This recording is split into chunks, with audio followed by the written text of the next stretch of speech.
I caught my wife cheating with her assistant, and surprisingly, it ended up earning me a promotion. My wife, I'll call her Sarah, and I worked for a pretty big not-for-profit in Western Canada. This particular organization is in the public eye and deals with a lot of politicians. For the last 8 or so years, our organization had been trying to get a certain agreement signed and recognized by the federal government.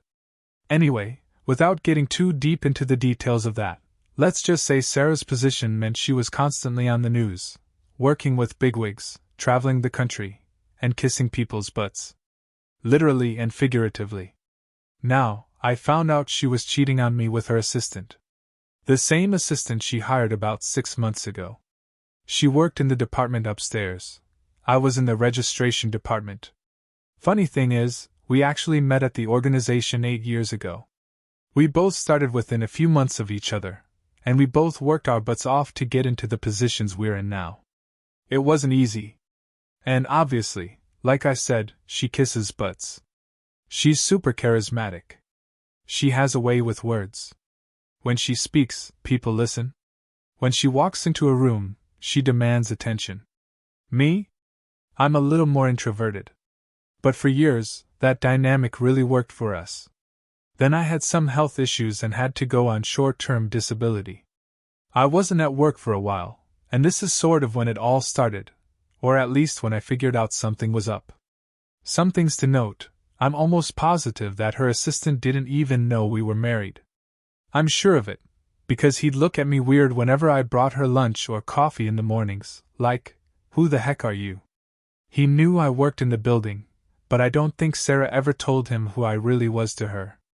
I mean, it's not like we went around broadcasting our marriage, but people at work knew. And gossip? Oh, gossip spreads fast. People love drama, and more than that, they love starting it. A little more background: Sarah is 45 and I'm 43. Turns out we actually went to the same high school, but it was a big school, so our paths never crossed. We have 2 kids, a 7-year-old son and a 5-year-old daughter. They are literally the loves of my life. I truly believe my life didn't start until they came along. Sarah and I hit it off right away, and at the time, it was kind of a big deal that we were dating, because technically, it was against office policy to date someone you worked with. But we never really worked together, since our departments handled different things. Sure, at company-wide meetings we'd see each other, and sometimes projects would overlap, but eventually, people let it slide. It just became another thing. And like I said, we weren't flashy about it. Nobody seemed to care after a while. Now, let's talk about office dynamics. People get kind of weird in office spaces. Flirty. It's pathetic in a way, but also, it's just what happens when you trap people together 9 to 5. My wife is attractive, I'll give her that. I heard it all the time. From coworkers. Even from female staff. The vibe in the office was sexually charged, to say the least. And then came her assistant. I'll call him Trevor. He's 29. Has a political science degree. And yeah, he's a good-looking guy. There were maybe 12 men in the whole building, compared to like 40 women. So we were outnumbered. When Trevor started, the single ladies pounced on him right away. At first, Sarah seemed like she couldn't care less. All business. She barely even brought him up to me. I knew she was hiring an assistant, but I didn't know he was a guy. And not just any guy, this guy. When I finally saw him, saw how good-looking he was, I kind of understood why she didn't say anything. At one point, she even said that he reminded her of me. But younger, she added. And later? She told me Trevor was the version of me she wished I still was. If I didn't get in my own head and took a different career path, maybe things would have been different. But when she said Trevor reminded her of a younger me, if only I had stayed ambitious, I was sort of offended. How else was I supposed to take that? When I found out she had hired him and didn't even tell me for a few weeks, I asked her why. She shrugged and said, "Why is it such a big deal?" Then she laughed. Laughed. In my face. And said, "You feel threatened by a little boy." I was like, "Threatened?" And she goes, Yeah. You're jealous. And yeah? I guess I was. In some way, I was threatened. But I tried to explain to her. The fact that she omitted he was a guy and good-looking kind of made my point for me. She said I was being ridiculous. That I wouldn't have reacted the same way if Trevor had been a good-looking woman. And I was like, okay, true. But would she still have slept with her? Would she still say she reminded her of me? No. Come on. And I wasn't the only one noticing things. I heard our secretary talking to Sarah about Trevor, and they were giggling. Another red flag. So yeah, maybe I was jealous. But who wouldn't be? I wasn't even physically well during all this. It was eating away at me. I wasn't my best. I knew it. And I feel like Sarah took advantage of that. Exploited it. So, I go on short-term disability, meaning I'm home for a few weeks. I become the main caregiver for our kids, which honestly I loved. But meanwhile, Sarah starts working long hours. She's going on more and more trips. And she's bringing Trevor with her. Then she starts posting these photos on Instagram. Clothes that aren't exactly professional. At the beach. One shot, it's clear she doesn't have a bikini top on. It's just her, but I know he's there. I comment. Scandalous. She doesn't react. So I check Trevor's page, public of course. And there it is, a photo of the exact same beach. Not of her, but of the water. They're together. And I know my wife is lying topless next to this 29-year-old assistant, on a beach, while I'm at home taking care of our kids and recovering. I text her. Should you be posting photos like that on Instagram? She responds. What are you talking about? And I say. You're not wearing a shirt. You're showing a lot of skin. Do you think that's smart, considering your position? People look up to you. That led to a huge fight. She didn't speak to me for the rest of the work trip. And I say work trip very loosely, because by that point, she was sleeping with him. Oh, and these trips? They took her everywhere. Across the country. She'd get time for business and pleasure. It disgusts me now. But the only way I'm coping is with a bit of self-deprecating humor, because if I don't laugh about it, I'll drown in it. This particular trip was in Kelowna, British Columbia. The weather? Perfect. She knew she'd have time for the beach. And clearly, for Trevor. Meanwhile, I was back home, taking care of the kids. Which I honestly didn't mind. What I did mind was that my wife was having sex with someone who wasn't her husband. And the worst part? Everyone in the office knew. They stayed late at work together. Always in meetings, with the door closed, window blinds drawn. She told me they were confidential meetings. Oh yeah? Confidential, all right. Then, this woman at work, Angela, who doesn't even like Sarah that much, pulls me aside. She says, Look, I wasn't going to say anything. But I sit next to her office. The walls are thin. I've heard moans. Slurps. Straight-up porn sounds. Apparently, Sarah and Angela shared a wall. And this building we work in? It's old. It was donated to the organization years ago, and wasn't built with enough offices originally. Sound travels. We literally didn't have any money, so we had to just make do and throw up walls. Some of the office walls in this place are paper thin. They weren't meant to be permanent. If Angela had told me about those noises she heard back then, I probably would have brushed it off. I would have thought she was just trying to stir shit because she didn't like Sarah. But after everything came out, after I caught them red-handed, I don't doubt her for a second. I'm getting ahead of myself. So Sarah starts spending more and more late nights at the office. There are whispers, people talking about how close she and Trevor are getting. But I'm in total denial. I can't believe she'd ever do anything like that to me. I mean, this is my wife. She posts more photos on Instagram.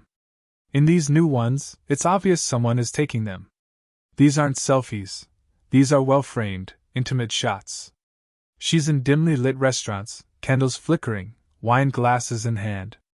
And when she comes home from these nights out, she tells me, "Oh, it was just a business meeting."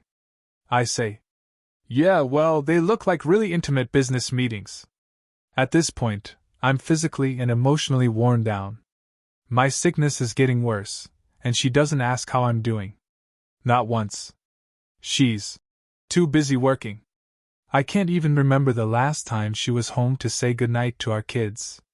Even our kids were starting to ask, "Where's Mommy? When's Mommy coming home? I miss Mommy." It broke my damn heart. And what do I tell them? "Oh, Mommy's working. Mommy's helping people. Mommy's doing important things for the community." No. Mommy's cheating on Daddy and throwing her whole family in the trash. Anyway, one particular evening, I get a text. It's from a number I don't recognize.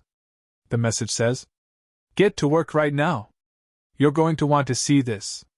Don't call your wife. Don't let her know you're on your way.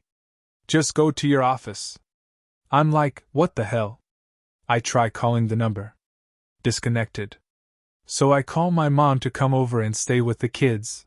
They're asleep, and I don't want them to wake up to an empty house. My mom comes and asks, "Is everything okay?" I lie. "Yeah, I just have to go help Sarah with something." I drive out there, but I don't park in the lot. I park down the street so she doesn't see my car. I use my keycard to sneak in the side door. The whole building's dark, but upstairs, on her side, there's still light. It's late. Way too late for anyone else to be there. I creep up the stairs. Slowly. The closer I get, the clearer it becomes. Her office door is open. And inside, Trevor is just giving it to her on the desk. Bent over. Skirt up. She looks up, sees me standing in the doorway. She yelps, hits Trevor to get him to stop. He zips up. She pulls her skirt down like she's in some movie. And I just say, "Wow, Sarah." She starts doing the whole song and dance. "I can explain. It's not what it looks like. You don't understand." I try to walk away. She grabs my arm. I shrug her off. Trevor never comes out of the office. Coward. I'm making my way back down the stairs. Out the side door. She's following me, still crying, begging, rambling. Then, she switches. She starts getting mad at me. She yells, "Who told you? Why are you here? You didn't trust me, did you?" That last one? It actually made me laugh. I turned around and said, "You haven't exactly given me any reason to trust you. I mean, what did I just walk in on?" But instead of showing even an ounce of remorse, she gets mad at me. Starts calling me insecure, says she can't be with someone like this.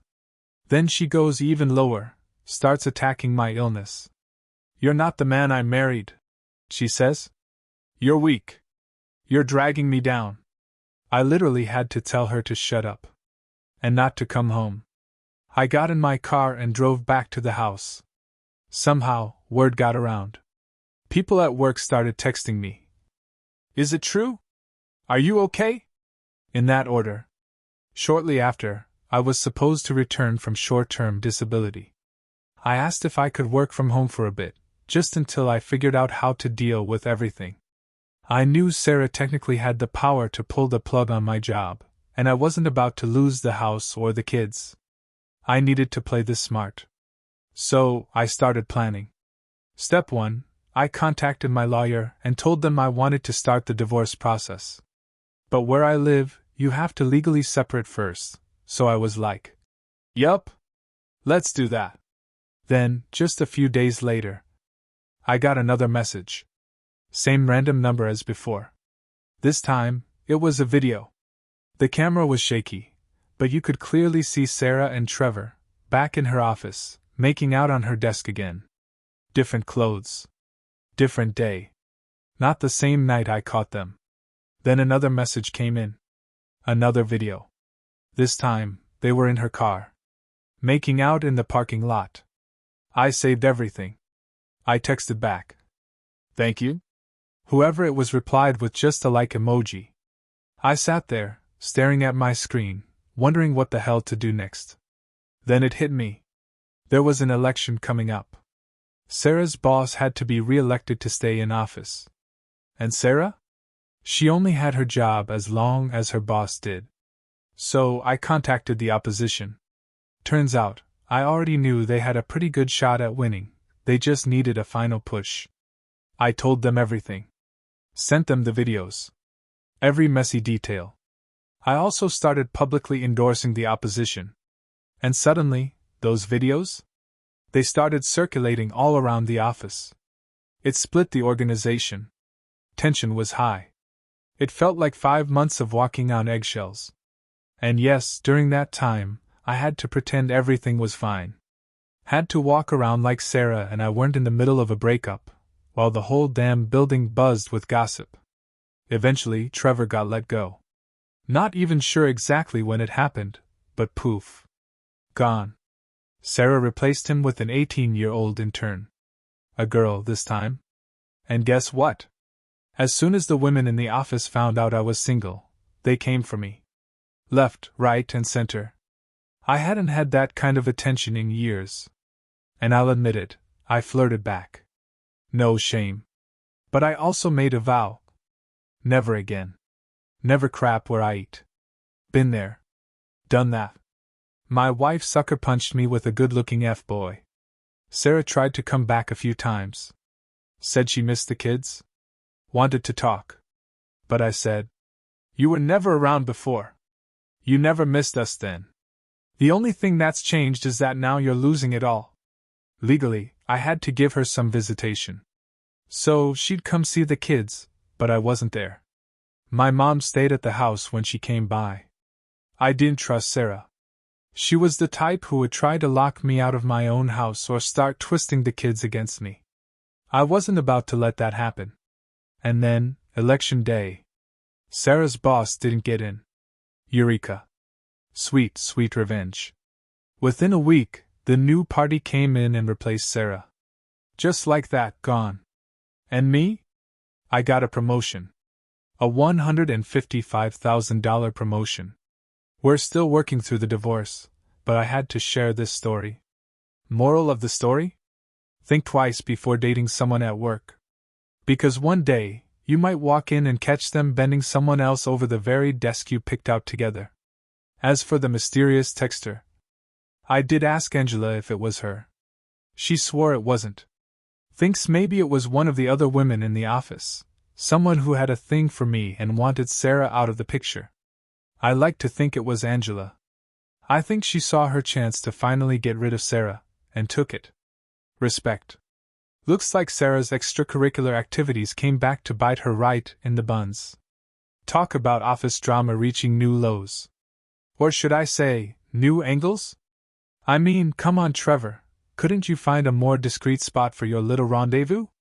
Maybe a broom closet? At least then you could have blamed the strange noises on cleaning supplies. Kudos to our protagonist, that's me, for turning betrayal into political warfare. Who knew that catching your wife cheating could lead to actual influence in a federal election? But hey, promotion's secured. Silver lining, right? Who says revenge isn't a dish best served with a side of career advancement? Just another day in the wild jungle of office politics. And about that anonymous messenger? Guardian angel?